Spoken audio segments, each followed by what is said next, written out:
You have entered the Command Zone, your destination for all aspects of Elder Dragon Highlander. Enjoy your stay. How's it, everybody? Welcome to the latest episode of the Command Zone. I'm your host, Josh Lee Kwai. And I'm DJ. We're back. And is this the first episode in a while that we're not talking about Commander 2018? Well, the last episode, we didn't really talk about Commander 2018. We didn't even really talk about magic at all. We talked about imaginary magic. That was real magic. I guess it was inspired by Commander 2018. But we're moving on to regular content here, although Guilds of Ravnica is coming up, and I'm sure we'll be jumping into that soon. I love Ravnica. I'm so excited. It's one of... It might be the coolest plane, just because with all the guilds and the color pairings, there's kind of like something for everybody. It's one of the things I love about it. We're going to get so many commanders. Yeah. They're going to be good too. Oh, I'm so excited. I'm pretty stoked. And of course, well, I haven't officially announced this yet, but we will hear. You could have figured it out based on past patterns, but the next game nights will involve the legendary creatures from Guilds of Ravnica. So that's going to be pretty cool. And this episode is partially inspired by Guilds of Ravnica because there was a new card that was leaked, spoiled. It was by Wizards' own, we don't want to support people that go in and do shady stuff. But when Wizards, whether it's in German or English, decides to let us know about a card, we're going to talk about it. Right. So it was called. Are you going to say it in German, Josh? No, you should say it in German. I was like, where on the paper is it? It's Impervious Great Worm. Impervious Great Worm. Hold on, I wasn't smart and I didn't bring it up on my phone beforehand. So vamp, DJ, vamp. It is a 16 creature. That's bigger than Emrakul. This ginormous. Worm is bigger than Emrakul, and one of the great things is that its mana cost is insane, but it has Convoke. Right. And that means that we know Convoke is going to be a new mechanic in Guilds of Ravnica, which is really great because Convoke is awesome for the Commander format because we oftentimes have tons of things on the battlefield to be able to cast. And also, it's a great mechanic for Limited too. I love Limited and being able to balance the creatures you have on the battlefield versus your hand. I've always really enjoyed that mechanic. It is. You were doing a good job vamping, and I'm looking panicky here because I spelled worm wrong. I was like, why isn't it popping up? Because Great Worm with a U. No, you spelled worm correctly. That's your problem. Josh is too good at spelling to find this card. It's Great Worm. Okay. Let me read it. Impervious Great Worm. It's 7 green, so 10 mana total. Like DJ said, it's a 16/16 creature worm. It has Convoke, though, so your creatures can help cast this spell. Each creature you tap while casting this spell will pay for 1 either generic mana or 1 mana of that creature's color. So it's 7 green, but if you had a token deck, say, and you had 6 creatures. Ooh, and if some of them are green. 4 mana. Yeah, it's a 4 mana 16/16. Also, it's a 16/16 with Indestructible. It says, I love the flavor text on this one, actually. It's the ultimate answer to intrigue and subtlety.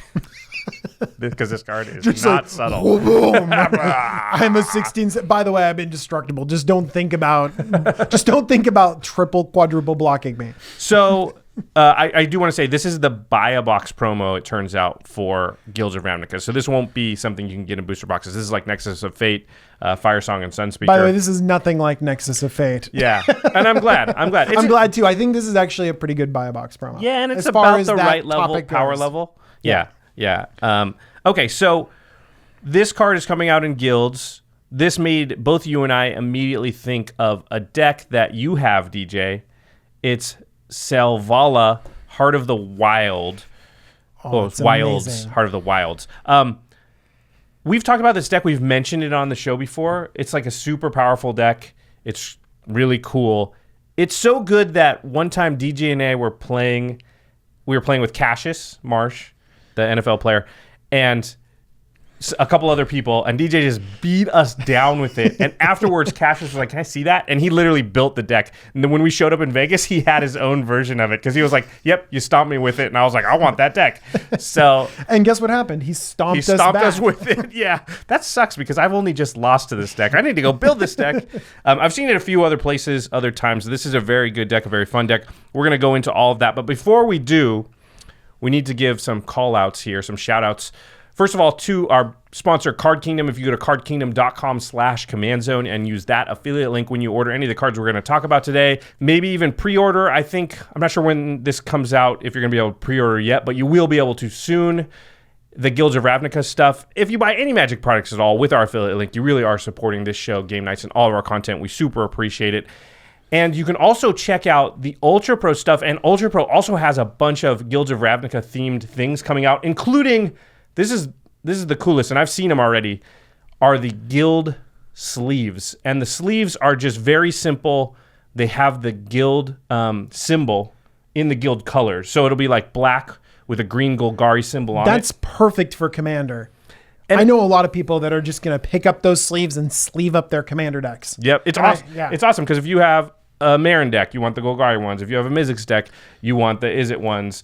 If you, for some reason, have a Gisela or Aurelia deck, you can have the Boris one. I just got to always try and kick them. I know there's going to be some of you out there that have that Marin deck and you're like, is it sleeves? Yeah, definitely. That will just, it's not right. It's like, well, anyway, Ultra.PRO coming out with a lot of cool stuff all the time, and it's usually themed around the most recent set. And this particularly, I think they're going to have deck boxes and stuff with the guild symbols on it. So pretty exciting. Make sure you check out their products. And the last way to support this show is directly if you go to patreon.com/commandzone. In fact, we call out one lucky patron every single episode, and this episode is dedicated to Clint Miller. Clint, you rock. Thanks, Clint. All right, so let's get into this deck tech, Selvala, Heart of the Wilds. There's a lot of things that make this sort of relevant now. And a big one is just that power matters, which is Selvala is a sort of cares about the power of your creatures, like how much power it has. Yeah. Let's start off by reading Selvala so that we know what's going on. Do you want to know something funny, Josh? You didn't pull her. I've got her right here. I didn't pull her. I put her on the sheet. She's She's 1 green for a 2/3 elf scout. She says whenever another creature enters the battlefield, its controller may draw a card if its power is greater than each other creature's power. So this is a symmetrical effect that works for you and all of your opponents. Anytime a creature enters the battlefield, that whoever controls that creature, if that creature is the biggest out there, the greatest power, they'll draw a card. And then Selvala can also pay a green and tap her, and she adds X mana in any combination of colors to your mana pool, where X is the greatest power among creatures you control. So that is the effect. Here's what actually, it's like just a good card all around, really. But that's the effect that talks about the powers matter. Here's the thing. This is a card that has card draw and mana ramp on it. I'm willing to just make a blanket statement that we always say this. The two things every single deck needs. Any commander that has both of those things is going to be very, very powerful. Thrasios is that. One thing you have to take with a grain of salt is that the card draw on this is definitely limited. You might only draw 2 cards off of it. Like Thrasios, you're going to draw a ton of it. So remember going into this that you need other card draw to support this. This is more like incidental card draw, which is still amazing, but it's the mana ability. The mana ability is the thing that you can activate that you have total control over. So, as I was sort of saying before, the power matters archetype, the green caring, and sometimes red, specifically caring about the power of your creatures, is something they did in the past, but they've seemed to do a lot recently. Totally, because I made a deck tech on Selvala right when it came out, and I went back to it.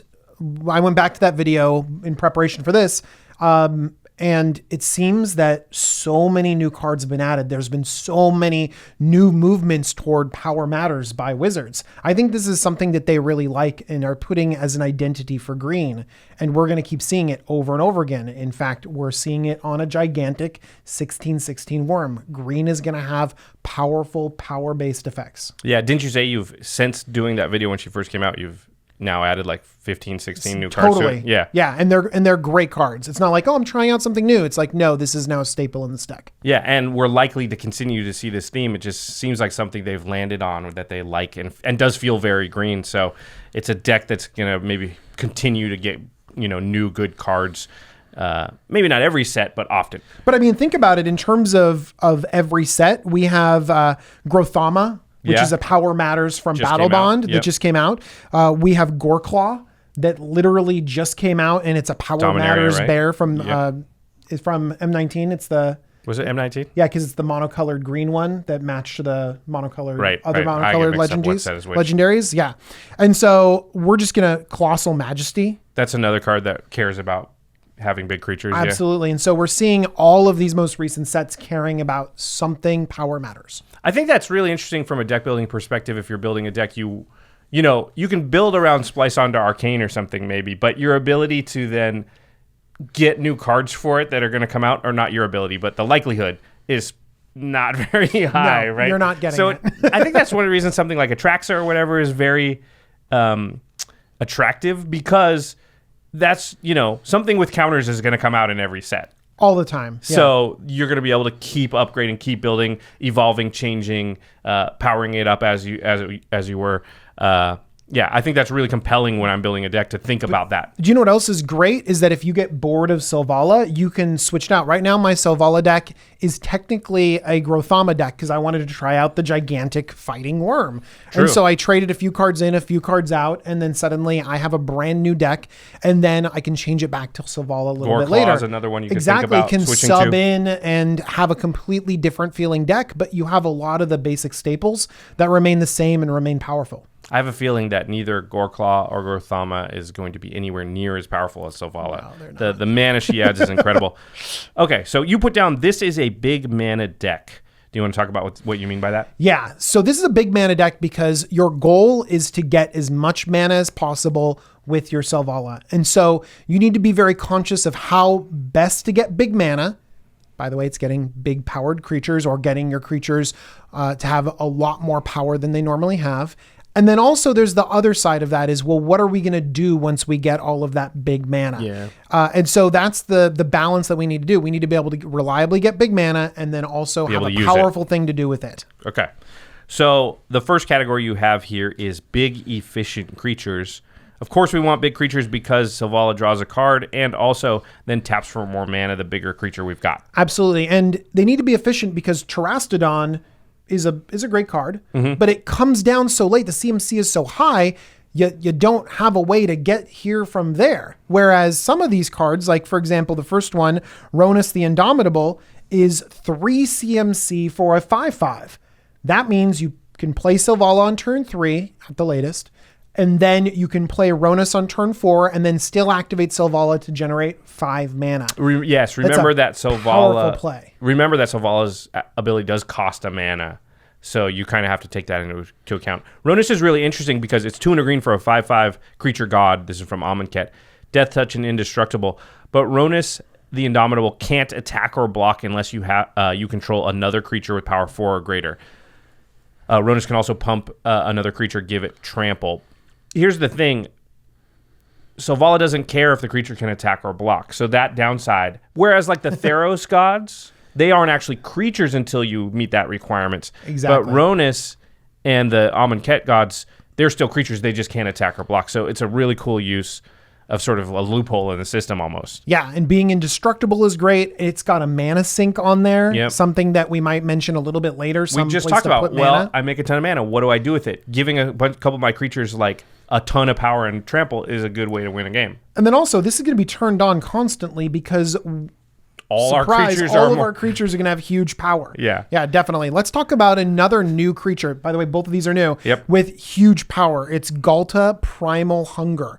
This is a 12 CMC creature. It's 10 green for a 12/12. It's kind of like Impervious Great Worm, a little bit. It totally is, Yeah, yeah. okay. Because Galta Primal Hunger costs X less to cast, where X is the total power of creatures you control. It also has Trample.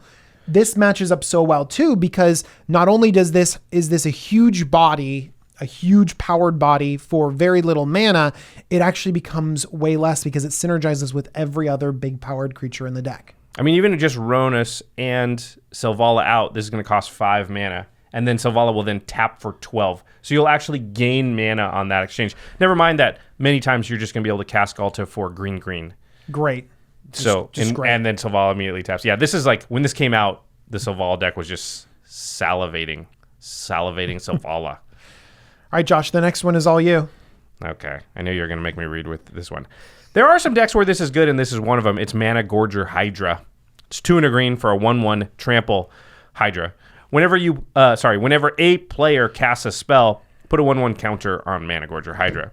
So this is a creature that grows really big pretty fast, especially if you get it out on 3 because people can't not cast spells. So if you cast it on 3, more than likely it's going to be a 4/4 by the time it comes back to you. Yeah. So it's almost like Ronus. Absolutely. It's not quite as good because if the turn you play it, you can't immediately tap Selvala. But, that's right. This is one that you might want to deploy before it. Yeah. Ronus doesn't grow into it, 15 later. And then give you 15 mana. It's very crazy. It also has trample too. This thing can get gigantic. And one of the great things is that you can almost set it down on the battlefield and forget about it. And then later on just be like, well, I can produce all the mana. Now it taps for 20. So one other thing that you're going to want to pay attention to in this deck is not just have creatures for the sake of having big creatures. We've kind of done that with Galta and a little bit with Mana Gorger Hydra. They're just big beaters. They're so efficient. They're dumb creatures, but they're so efficient. We include them. Something a little bit better is a creature that's also big, but then provides you utility that you use anyways. This next one's amazing. Wayward Swordtooth. 2 and a green for a 5/5 dinosaur. It has Ascend, and that basically means that when Wayward Swordtooth can't attack or block unless you have the city's blessing. Again, just like Ronus, we don't really care. We can wait on that. Right now, all we need is the power to synergize with our commander. It also has, you may play an additional land on each of your turns. So it's an exploration effect. It's an exploration. This is, in our deck building template, we always talk about overlap. So what does Selvala want? She wants big creatures. What does every deck want? Ramp. Wayward Swordtooth fills both of those categories. So now it's letting Selvala tap for more, letting you put extra lands in play. If somebody happens to kill Selvala, Wayward Swordtooth still has that utility. This is just good deck building, right? This is just what will take your deck to the next level rather than just having a bunch of Mana Gorger Hydras. Not that one is bad. I'm just saying, like, if you had you want more Wayward Swordtooths. I would rather have more Wayward Swordtooths than Mana Gorger Hydras. The problem is that Wayward Swordtooth is so good, you can't find other effects. There's not a ton like of another one, maybe Prowling Serpapard, which makes things uncounterable, also has high power. And then you're kind of winding off of these utility creatures that are also big beaters. Right. Well, this one. The next one is Omnath, the original Locus of Mana. That's the mono green one. 2 and a green for a 1/1 elemental legendary creature. Green mana doesn't empty from your mana pool as steps and phases end. And then Omnath gets +1/+1 for each green mana in your mana pool. So you can carry, it's a bank that stores your mana and also gets bigger based on how much mana is in there.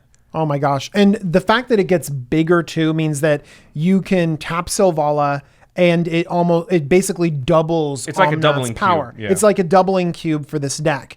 And we're going to have ways to activate Selvala more than once. And so this creature is going to double. All you need is a couple turns with Omnath in order to just kind of unlock this deck and make this creature so big your opponents have to deal with your synergies. I mean, if you just hold your mana open and on the end step, like tap 5 green mana, make Omnath a 5/5 or 6/6. Use Selvala to put 6 mana onto it. Now it's a 12/12, and then you untap, and now Selvala taps for 12, and that was just sort of, using one turn to kind of put your mana on layaway. Yeah. Which is definitely a line of play that you will sometimes do and then Locus of Mana or Omnath is a 24/24 for a second too before you use some of that mana. You might bash in and then be like, okay, and now I'm going to cast these 7 things. That's scary. Yeah, that's super very scary. Yeah. All right, so this is an interesting category you just added. And I like this. We don't usually do this on our deck text. One of the reasons we like having you, DJ, is you just kind of bring some new innovations to the show. And you want to point out some sort of pitfalls or trap cards or things that, like, it would seem like you would want to put these in the deck, but they're actually not as good, and you would recommend staying away from. Yeah, some people out there will comment in the comments and say how they love these cards and they think they're amazing. I'm going to caution you about the following cards because they are the exact opposite of Wayward Swordtooth.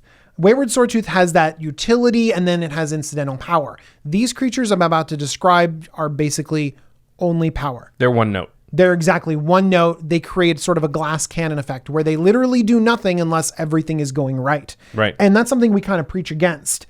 We want redundancy. We want to be able to have our deck function a little bit without our commander. And you can imagine some of these cards, which we're going to lay out for you, could just really limit your ability to play this deck unless everything is going perfectly. So the first one is Lupine Prototype.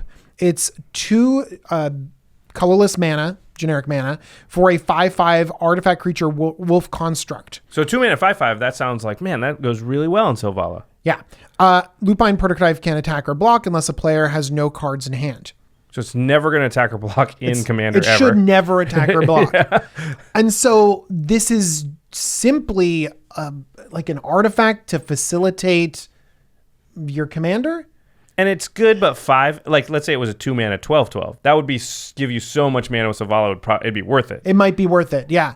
Even though it can never attack or block. Even then, I mean, wouldn't you rather have a Galta? Wouldn't you rather have a Wayward Swordtooth or something like that? Just be very aware because you're playing a card that literally does nothing and you're hoping that it'll synergize with your commander and work out. Another one that's... And if they kill Selvala in that instance, the Lupine Prowler's doing nothing. Whereas if you have the Wayward Swordtooth, it's still letting you play an extra land per turn. And eventually it will turn on and become a creature. So you're not like 100% only reliant on having your commander out or this card does nothing. Yeah. This one's really similar to the Lupine Prototype. It's Sheltering Ancient. It's 1 and a green for a 5/5 tree folk. Has trample. It has a cumulative upkeep of put a 1/1 counter on a creature an opponent controls. So cumulative upkeep is... It increases incrementally. So on your first upkeep, you put 1/1 counter, then it's 2, then it's 3. By the 4th or 5th turn, you're putting 4 or 5 1/1 counters on your opponent's creature. So you see how this is so all in on creating the mana in order to sort of combo off. It's very glass cannon. And you might want to build a deck like that. It might be very cool. And when it all works together, you're going to be super happy about it.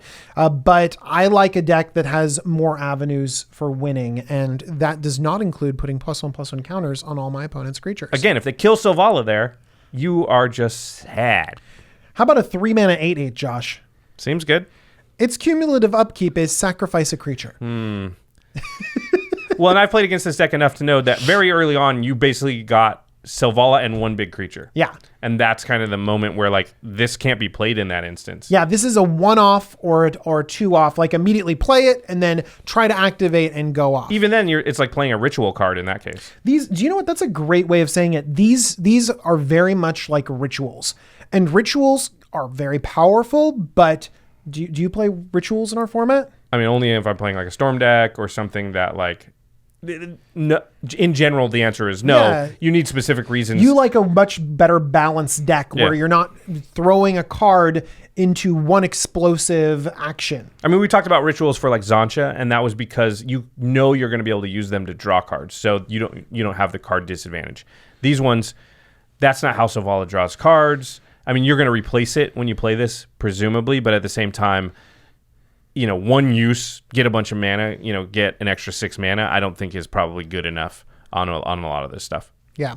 And the last one of this category is pretty similar. It's Ravaging Riftworm, 3 mana for a 6/6. It has Vanishing 2, so it's going away. That means it comes into play with 2 time counters on it, and then when the last one is removed, you remove 1 on each of your upkeeps, and when the last one's removed, you sacrifice it.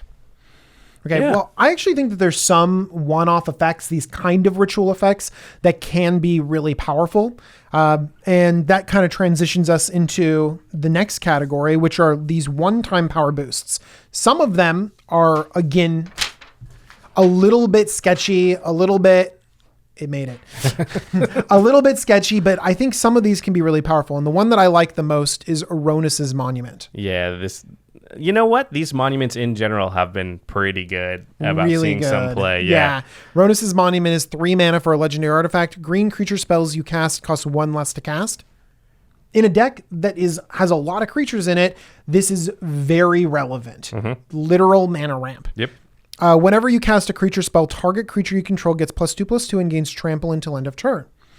That means that as you're deploying your hand and playing more creatures, there's a lot of creatures in this deck, then you'll be able to pump up something, maybe make it a great attacker, but also make it more relevant for your commander. Yeah, you can think of this in some ways as like a Lotus Cobra effect on a creature because it's always going to add 2 mana extra with Selvala, right? So anytime you play a creature, your biggest creature is going to get +2/+2 if you want, which means Selvala taps for 2 more mana. So this kind of reduces things by 3 mana? Yeah, which is crazy. And then also the trample is super relevant because you're playing huge creatures. And a lot of the sort of downside of a lot of huge creatures, like, say, the Impervious Great Worm, it doesn't have trample. So 16/16 is not that scary to your opponents if they have a few... They can chump block it, worst case scenario. Except for if you go, well, yeah, but now it's an 18/18 with trample. Then I tap Selvala, get 18 mana, and then swing, cast some stuff and swing in at you. Yes. Yeah, this gets ugly really fast. Yes. And this, I wouldn't even count this as a one-time power boost because... how many creatures are in the deck? I'm going to guess it's in the 30s because that's what we know. When a deck cares about a thing like big creatures, you're going to have somewhere in the 30s or high 20s of that thing.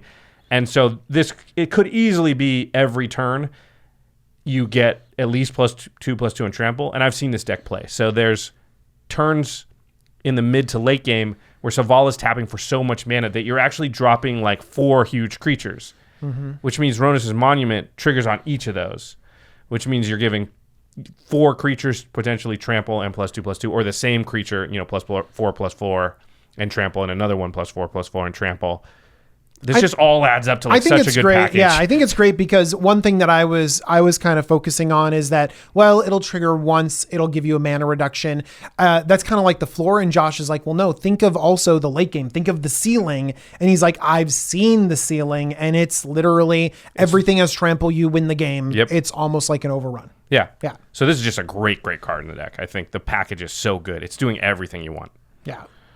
Okay. This is more of a one-off effect then. Yeah, this one is a one-off effect. So it's Aspect of Hydra. It's a 1 mana instant. This is the kind of thing that Craig would kill you with on an infect creature. It says target creature gets +X/+X until end of turn, where X is your devotion to green. So your devotion to green is how many green pips you have on permanents on the battlefield. So Selvala has 2, for instance. Galta has 2. That would be 4. You play Aspect of the Hydra. It would get +4/+4. This is not... if you already have Galta, you might be tapping for enough mana, but some people are trying to be super explosive super early. They play their Mana Dork or something like that, like Mana Dork into something else, into Selvala, and then Aspect of Hydra pushes it above a critical line to be able to combo off. Yeah, now see, this is going to come into play with some stuff we're going to talk about later, where you basically need like 4 to 5 Selvala to tap for 4 to 5 mana at least, to sort of create infinite mana, and Aspect can kind of do that. So it's kind of a ritual in that respect, but because of Selvala, it can sort of be a part of a infinite mana combo. And this is kind of a stand-in for all sorts of instant speed combat tricks that pump power, and some Selvala decks run it and they have success with it, and so we wanted to lay it out for you. I don't have this effect in I was going to say, were it me, I don't think I would include a card like this. It's not that it can't be powerful in the right instance. I just think there's going to be too many times where it's just like gives you 3 mana. It doesn't even give... If it gave trample, I would consider it a lot more. Yeah, Josh and I are leaning towards a more balanced deck where you can win a lot of different ways, and we're kind of cautioning you away from the glass cannon combo deck a little bit, and that doesn't mean that you can't build it this way. We're just kind of laying out, and that's kind of interesting too, is that there's so many different ways to build this deck. Yeah, I think you and I have that same philosophy of like, here's my plan. Often my plan goes awry because my opponents are not just robots. They're sitting there doing things. They're going to kill my commander. They're going to counter my spells. I want my deck to be able to function when my plan is not in full effect. Absolutely. The next one is just a good card in general. Go ahead, yeah. It's a great combat sort trick. Of recent-ish reprinted. I mean, it used to be crazy expensive, and now it's not as expensive. It's Berserk, yeah. And it did used to be crazy expensive. Now back in the day, now it's affordable. This was so good. Oh man, it's 1 green mana for an instant. Cast Berserk only before the combat damage step. Target creature gains trample and gets +X/+O until end of turn, where X is its power. At the beginning of the next end step, destroy that creature if it attacked this turn. So it doubles a creature's power at the cost of it dying. Now, this sounds a lot like Aspect of Hydra, but it's better in a couple ways. We mentioned trample is something we want, right? Also, Berserk can kill an opponent's creature, and that can be a big thing. It's just when things go awry and somebody's hitting you with something. I mean, a lot of times you don't want to double its power or whatever, but at the same time, if you got to kill something, this can do it. It could be pointed at someone else too. That's it's a like, really good point. It's like, look, just attack them this turn, and then you can attack me next turn. Berserk. Yep. And then it deals double damage to your opponent and then kills their creature, and that's great. Yeah. Yeah. I I think that there are rarely combat tricks in our format. And very rarely. I think no one's worried about that. And I think it's fun when they actually happen. Unless you play against Craig, then there's combat tricks. Okay, so see, this is even worth more against Craig, because as Craig's killing Jimmy, you're like, yeah, I'll berserk that. I'll berserk that grafted exoskeleton creature, so it kills Jimmy. Then the thing dies. It's great. But yeah, I've never done that before, but I really want to now. Okay, so the next category is untap shenanigans. This is my favorite, because this is one of my favorite things to do. And this first card you've got in the sort of tappy, untappy shenanigan category is one of the most powerful cards in the format. Goes infinite with like almost anything, I feel like. It really just goes infinite with mana in itself. Yeah. And that's what Selvala can generate. So you have to tap green and tap Selvala to produce all of this crazy mana that we've been talking about. But we don't want to just do this once. We want to loop it. We want to be able to untap Selvala and then tap her again to produce even more mana and then keep the loop going. And Josh is a great card with that. Yes, this card is Staff of Domination. It's a 3-mana artifact. It has 5 activated abilities. The first one is you pay 1, you can untap the Staff of Domination. You can pay 2, tap it and gain 1 life. Pay 3, tap it and untap target creature. Pay 4, tap it and tap target creature, or pay 5, tap it and draw a card. So this card is everything all in one for Selvala. If Selvala can tap for at least 5 mana, then you can get infinite mana, get infinite life, tap everybody's creatures, and draw infinite cards. That's the thing about Staff of Domination. As soon as you get above a certain threshold of mana, it can do everything else you need to do, which is draw your cards and gain all the life. So the way this works is, let's say Selvala can tap for 5 mana. Very easy, because Wayward Swordtooth, Ronus, that stuff just costs 3 mana, and it's not stuff that your opponents are going to kill. Because as the deck goes, a 5/5 is like the best you're going to do anyway. A lot of times she's tapping for 12 with Galta or whatever.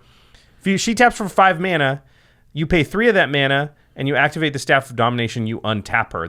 So you have 2 left. Then you pay 1 and you untap the Staff of Domination. You have 1 left. Now you tap Selvala. Oh, I guess you need 6, because she needs a green. Yeah. So she has to tap for 6 mana. Sorry, bad math there.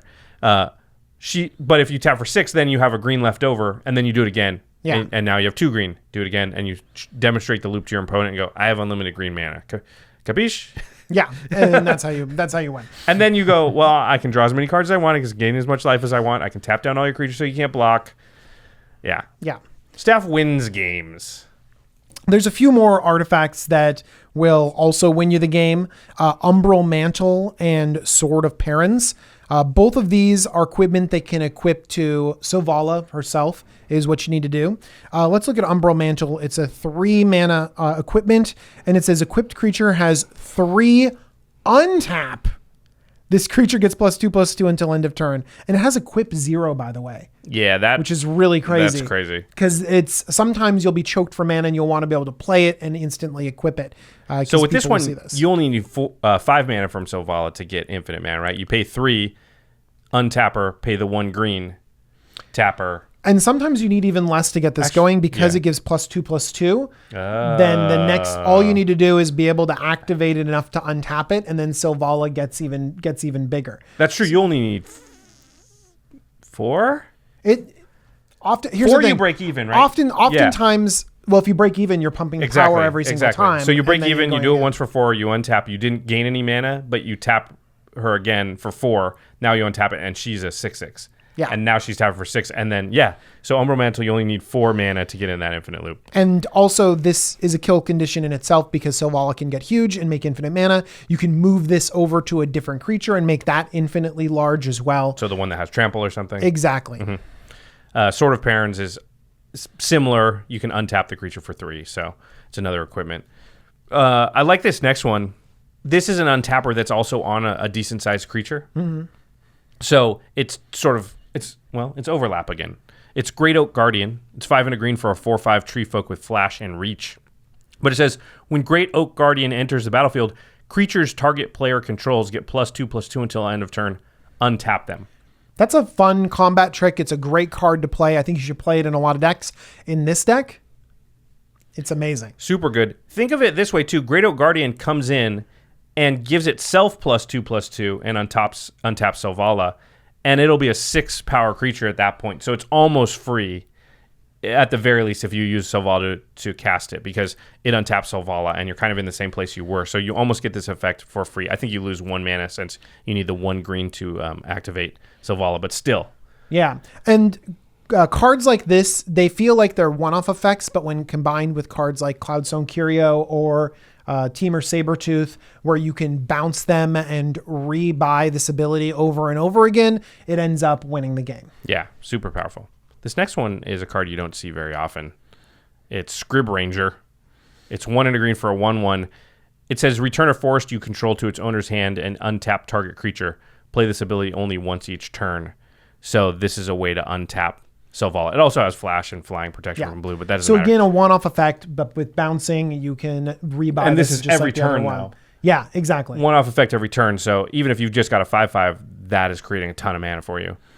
And by the way, there's a lot of different ways to untap, a lot of different loops. And so we've just kind of explained a few of them. Number one, the all-in-one of Staff of Domination, the sword, the equipment combo, creature-based one. And now there's the one that's super boring, which is Paradox Engine. Yeah, of course it works with all sorts of combos. Well, it works really good with Selvala. It works really well with Selvala. It'll work really good with this next category. So it's the elf package. So some people go all in on the elf package and make this sort of an elf deck. Selvala herself is an elf. There are untap abilities in elves, and there are also really powerful redundant effects in elves. And so we're going to talk about that. Some people go super deep on elves. Others just add a little bit of elf flavor to it. You can decide how you want to build your deck. So these first 3 are all sort of related. You basically want to create one creature that can tap for 4 or more, because once that creature can do that, then Umbral Mantle works, and Sword of Parents works. And if you can get a little higher than that even, then Staff of Domination works, Paradox Engine works with all this stuff. So it's like, well, I've got all that other stuff in my deck, and these are mana dorks that have the potential to tap for more than 1 mana. So it's Gyre or Gyre? I say Gyre Sage. Gyre Sage, Elvish Archdruid, and Priest of Titania. Priest of Titania. All of those have ways to basically get big enough that they're tapping for 4, 5, 6 mana. Yeah. And once you're there, you don't even need Selvala. And that's, people who've played against the Selvala deck enough will know, like, kill Selvala early. And if you kill Selvala before they have a chance to activate it, then they need 5 to cast it. You kill it the next time, they're pretty far behind, because their deck doesn't really work very good with all these huge creatures that they can't cast. Absolutely. And another brand new creature, again, we have new creatures all the time that are going in this deck, is Marwyn the Nurturer. As you play more and more elves, actually, can you read Marwyn for me? Yeah, it's 2 and a green for an elf druid, a 1/1 legendary creature. And it says, whenever another elf enters the battlefield under your control, you can put a 1/1 counter on Marwyn, and then you tap and add an amount of green equal to Marwyn's power. So even if you just play Selvala after Marwyn, she's a 2/2 and will tap for 2 mana, and then you play a couple more elves, it's not too hard to get her up above. And all the other effects that pump power, deal with power, synergize with this, so it's really easy to get her Rona's up. Monument and all that stuff, yeah. Or Rona's and himself, it's a snake, or she's a snake. Yeah. You got me. And then finally, again, we have a little bit more of the payoff side with Azuri Renegade Leader. Azuri Renegade Leader is 1 green for a 2/2 legendary elf warrior. For 1 green, regenerate another target elf. Selvala is another target elf. Yep. That's some good protection right there. But also for 2 green, elf creatures you control get +3/+3 and gain trample until end of turn. Wow. And you don't have to tap Azuri or anything to do that. So it's 5 mana, but if you have 10, you do it twice. 15, you do it 3 times. It's Craterhoof Behemoth-like. Yeah. And sometimes better. Sometimes you don't even have to go infinite. You're just like, okay, I'll tap 5 to put mana into Azuri, and then I'll activate Selvala afterwards, because it does pump Selvala. Then I'll put that you mana get 5. into Azuri. That means you get 5 more. I'll put that mana into Azuri. And then suddenly, out of nowhere, you have a super threatening board. I like this creature too, because it's a creature you can play and activate. Mm-hmm. So it doesn't have to sit there being like, it's your win condition, but you don't have to put it in harm's way until you go to win. Again, similar to Craterhoof. Yeah. One thing to note is that a lot of these, the Priest of Titania, the Elvish Archdruid, Azuri, Marwyn, they all demand a lot of elves. Yeah.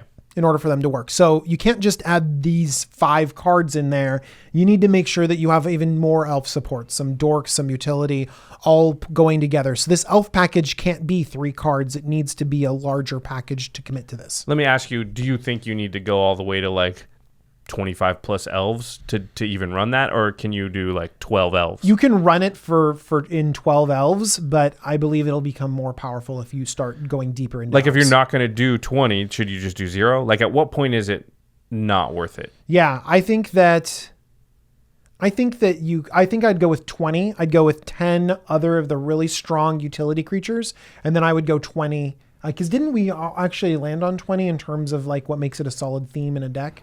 I think it's like 25 to 30 in general, but you know, this isn't like the only theme in the deck, right? Yeah. So this is like, I don't know. It's hard for me to tell because this could be sort of I guess that's my question. Can you run it as a secondary theme? Because I think a secondary theme can be around 15 cards. Yeah, I think it can run as a secondary theme, but it's all about balance. And when you add cards and cut cards, you really need to make sure that you're keeping that balance. Okay, so on to the next category here. It's Power Matters support. So Selvala doesn't have to be the only thing in your deck that cares about the power of your creatures. In fact, that wouldn't be smart, because if you're building a deck with a bunch of high-powered stuff and stuff that cares, and because your commander cares about high-powered stuff, you should run a bunch of other cards that just incidentally are like, oh, well, you like high-powered creatures? I like high-powered creatures too. Somebody like Garruk, Primal Hunter, 2 green, 5 mana for a 3 loyalty Planeswalker. +1 is put a 3/3 beast creature token onto the battlefield, and the -3 is draw cards equal to the greatest power among creatures you control. That's the big one. And the -6 is you put a 6/6 green worm creature token onto the battlefield for each land you control. You might not even need to read that last one, because this oftentimes is 5 mana. 5 mana, draw 12. Galta. Yeah. Yeah, draw 12. You're going off and you're just going to draw so many cards. I mean, think about it. Some of the smallest creatures we were talking about have 4 or 5 power, and then suddenly this Planeswalker comes in and says, yeah, it's in green. It's 5 mana, draw 5. Yep. And that's not even the top case scenario. Yeah, sometimes the board's clear, and so you play this and you plus it, and then the next turn you minus it, and it's still around. Yeah, you do have to jump through a few hoops to be able to get this to stay around, but there's some other effects that you can use over and over again. Greater Good, 2 green for an enchantment, sacrifice a creature, draw cards equal to the sacrifice creature's power, then discard 3 cards. Yeah, this card's just broken in this deck. It's so good. Yeah. Even on just 5/5s. It sticks around. Even on just 5/5s, it's like draw 5, discard 3. It's just crazy. And that's never mind like the huge creatures. Even as you're getting board wiped. Yeah. You're like, because a lot of decks you get board wiped in creature decks, and you're like, well, I'm done. Now you have the ability to restock on your cards, and Greater Good's fine. But honestly, if you can Garruk early on and have a full hand as someone board wipes, you can recover. Yeah, if somebody board wipes and you're like, I have 2 or 3 cards in hand, you're in big trouble. If somebody board wipes and you're like, I have 7 to 10 plus cards in my hand, listen, at least you're still in that game. You have a chance there, right? Depending on when it happened, you can come back. But if you're just sort of basically top decking or down to 2 or so cards because you committed so much to the board, you're just out of it once they board wipe. So yeah. Go ahead. Rishkar's Expertise, another card that's really new. New addition to this deck. 4 green for a sorcery, draw cards equal to the greatest power among creatures you control. You may cast a card with converted mana cost 5 or less from your hand without paying its mana cost. Yeah, this card is sort of becoming a green staple because at a very modest case scenario, it's like draw 4, play a 5-drop. Easily. Yeah, easily. And in this deck, it's, again, draw 12, play a 4-drop. Yeah. This next one, I don't know why. I just haven't seen it very often, but every time I have, it's ridiculous. And I did see it once with this deck. It's Traverse the Outlands. It's 4 and a green for a sorcery. Search your library for up to X basic land cards where X is the greatest power among creatures you control. And then you put those cards onto the battlefield tapped and shuffle your library. So if you have a 12/12, it's 5 mana, put 12 lands into play tapped. Yeah. It's like cast 6 explosive vegetations or something. It's very powerful. And sometimes people are looking at that card and they're like, well, are you splitting your attention if you're also going all in on mana on Selvala, and then you have this other card that's supposed to get a bunch of lands on the battlefield? I don't think so. I think that diversifying your ability to produce a lot of mana is going to be really good in this deck because we have big mana outlets. So if you have different ways to get a lot of mana, like this card, it's going to be really good for rounding out your deck and making it more resilient. I mean, it's one card, and it can be such a huge insurance policy against that board wipe. So. Yeah. Because, like we said, if it gets board wiped, and even if you have 7 to 10 cards in your hand, you're still in that game, you're going to be cramped on the amount of mana because you got to play Selvala, wait till you can untap to create all that mana. Well, Traverse just says, well, if that ever does happen, I still have so many lands that I can jump right back into the mix. Yeah. Okay. So we've talked about a lot of ways to get Selvala out, produce a ton of mana. We talked about ways that interact with a lot of this big mana and these big creatures. We have a deck that makes a lot of mana, that can draw a lot of cards. How are we winning the game? Yeah, and that's the part of the deck that's very important. It doesn't take up like a large percentage of the deck list, but yeah, I don't know how many times, and I've done this too, a deck is very well built, except for they forget this part. And you'll see people like, how am I going to win in this situation? And you need to remember, you need some ways that once your plan has come to fruition, you are able to win. You're able to end it. Yeah. I think one of the best ways is on the strategy that you're already doing. We mentioned this a few times. We mentioned this with Azuri. It's like, oh, well, we're already want to pump power and commit elves. And then suddenly we have a mana outlet on this creature we have already. The same thing is with Ronus the Indomitable. Yep. Where if you have infinite mana, then suddenly Ronus can pump the power of everything and give everything trample, and suddenly you've won the game out of nowhere. Yes, and that's the overlap we're talking about. Here's a creature that is a big creature for cheap. It's a big efficient creature. And it also has another mode later in the game, which is a mana sink to help me win now that I've executed my plan of make a ton of mana or infinite mana. Yeah, I've saved this next one for you, Josh, because it's majestic. It's so good. It's Killer Bees. I haven't seen this in years. So it's 1 green for an 0/1 insect with flying. Yes, green used to have flyers.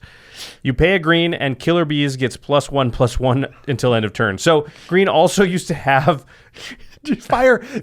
Bee fire breathing. Well, it gets toughness for every too. green, you get like another bee that comes in. Yeah. Oh yeah, it gets toughness too. You're right. But there used to be some green cards that did this. There's another Ursipine. There's like this is like before the color pie got really sorted out. But so here's a way. It's a flyer that if you have infinite green mana or just a lot, it can just become big enough to oust them, and it has flying. So. Yeah, and some of these creatures, by the way, that can pump the power can be good. We included Omnath, where you don't have to put the mana into it, really. Right. Like you can get the mana back out again as it pumps its power. That's obviously better. With this one, you could theoretically invest your 5 mana to pump the power up 5, and then with your Selvala kind of get that mana back again. Right, true.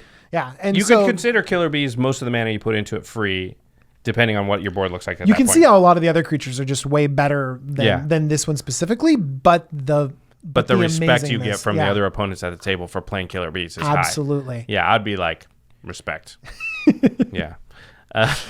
There's a few other cards that kind of mimic Killer Bees. Chameleon Colossus is great. Again, it's only dealing with power. 2 green for a 4/4 changeling. It has protection from black. And for 2 green, you can double its power and toughness. So it gets +X until end of turn, where X is its power. Mm-hmm. So again, this can get gigantic. It doesn't have trample, but it does match a little bit with this synergy. And so a lot of cards where you can pump up the power and have this mana sink in there. Even cards like Steel Hellkite, where it costs 2 generic mana to pump up the power 1. This fire breathing effect can be a mana sink and can swing in and kill people. A classic one in decks that create a lot of mana in green is Helix Pinnacle. It's 1 green mana for an enchantment with Shroud. You pay X, and then you put X tower counters on Helix Pinnacle. So however much mana you put into Helix Pinnacle, it gets that many counters. And then at the beginning of your upkeep, if there are 100 or more tower counters on it, you win the game. So you need 100 mana. Yeah, you need to pay 100 mana to do nothing, and then over the course of a game. You can do it in installments, too. And then if you make it around to your upkeep with Helix Pinnacle, then it wins. It does have Shroud. It has Shroud? Yeah, So it's that's tough to pretty get good. rid of. Here's the thing. We mentioned Helix Pinnacle because it's goofy and it's awesome. And you like alternate win I conditions. love alternate win conditions. And that's actually where we're going to stop in terms of win conditions because there's so many. You can imagine them. You can think about all of these crazy win conditions. So speaking of win conditions, it's time for To the Listeners. That's right.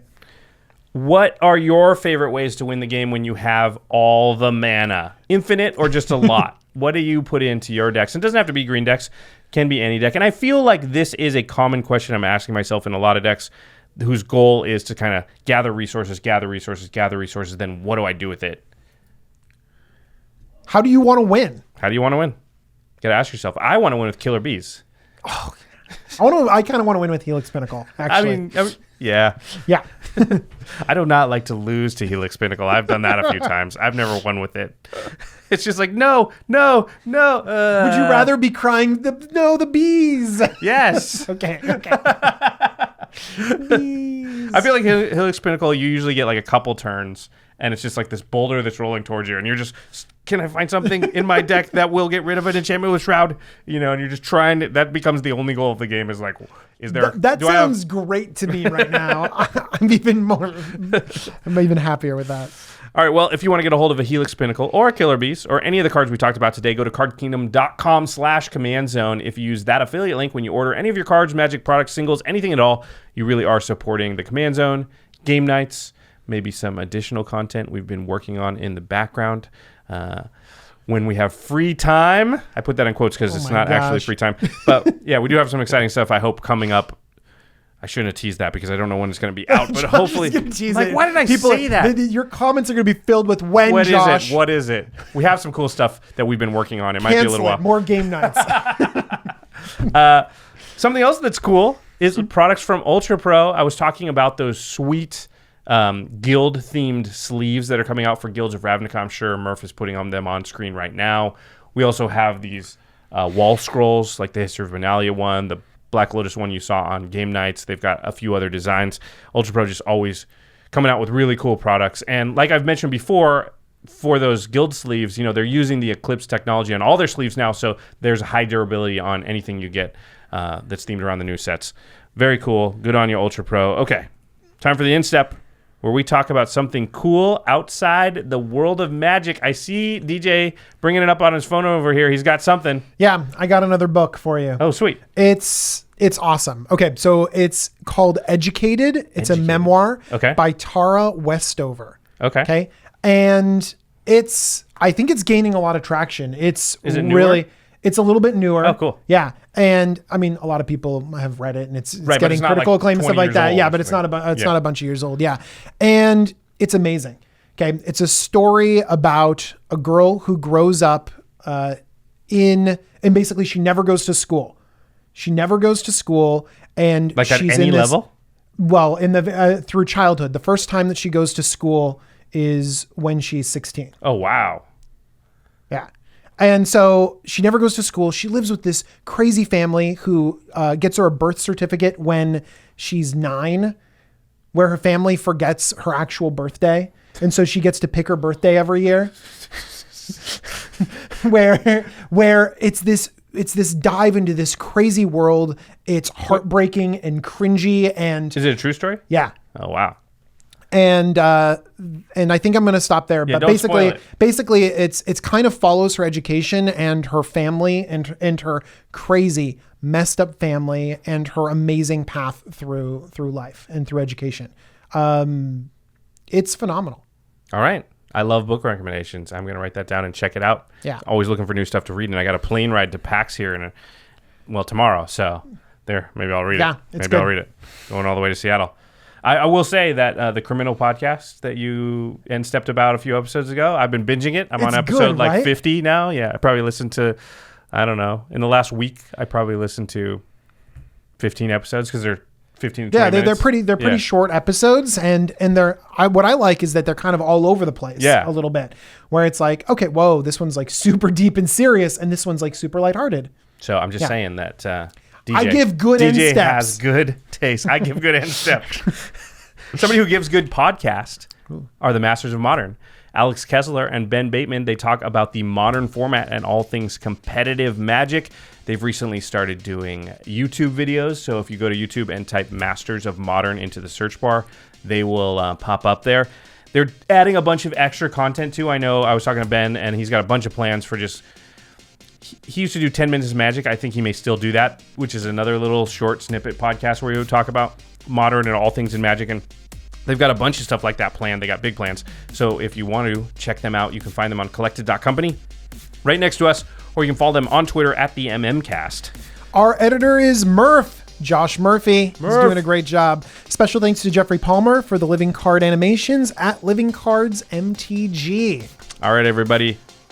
Thanks for listening, watching. Thanks, everyone. We'll see you next time. Peace.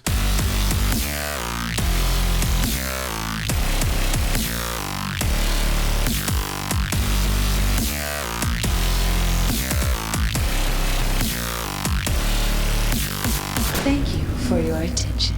For further inquiries, send an email to commandcast@rocketjump.com or ask us on Twitter at JFWong and at Josh Lee Kwai. See you later, alligator. Greetings, humans. Da da da da da da da da da da da da da.